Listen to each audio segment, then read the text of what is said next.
ఒక craziest documentary series చూసా. యాక్చువల్‌గా ఇది రియల్ లైఫ్‌లో నిజంగా జరిగిందన్నమాట. 2019 ఆ టైంలో యూఎస్ఏలో జరిగింది.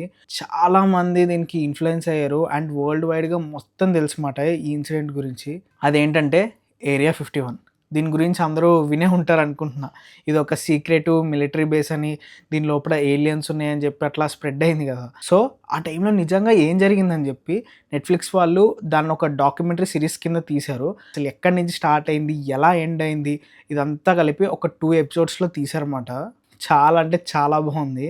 చూడండి అస్సలు మిస్ అవ్వద్దు. దాని పేరొచ్చేసి 'ట్రైన్ వ్రెక్ స్టార్మ్ ఆన్ ఏరియా 51' అనమాట. యాక్చువల్‌గా మ్యాటీ రాబర్ట్ అనే ఒక యంగ్ అడల్ట్ ఒక ఫేస్‌బుక్ పేజ్ అనేది ఉందన్నమాట వాడికి, షిట్టీ పోస్ట్స్ అని. దాంట్లో ఒక ఈవెంట్ అనేది క్రియేట్ చేశారన్నమాట. స్టార్మ్ ఆన్ ఏరియా 51 అని చెప్పి.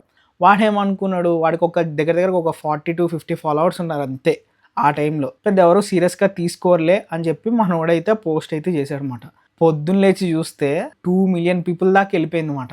అది ఎంత ఇన్‌ఫ్లుయెన్స్ చేసిందంటే జనాల్ని, celebrities like Billie Eilish, Elon Musk ఇలాంటి వాళ్ళు కూడా ఫేస్‌బుక్‌లో ఆ టైంలో పోస్ట్ చేశారన్నమాట. అండ్ దీని ఇన్‌ఫ్లుయెన్స్ ఎక్కడి దాకా వెళ్ళిందంటే మీమ్స్, పోర్నోగ్రఫీ, మ్యూజిక్ ఇట్లా ఒకటి కాదన్నమాట. ప్రతి ఒక్క ఫీల్డ్‌లోకి ఇది దూరిపోయి ఆ టైంలో మొత్తం సోషల్ మీడియా అంతా ఇదే వచ్చిందన్నమాట.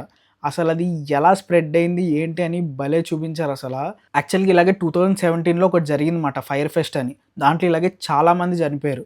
ఇది కూడా ఒక ఫైర్ ఫెస్ట్ 2.0 అవుతదని చెప్పి చాలా అనుకున్నారన్నమాట.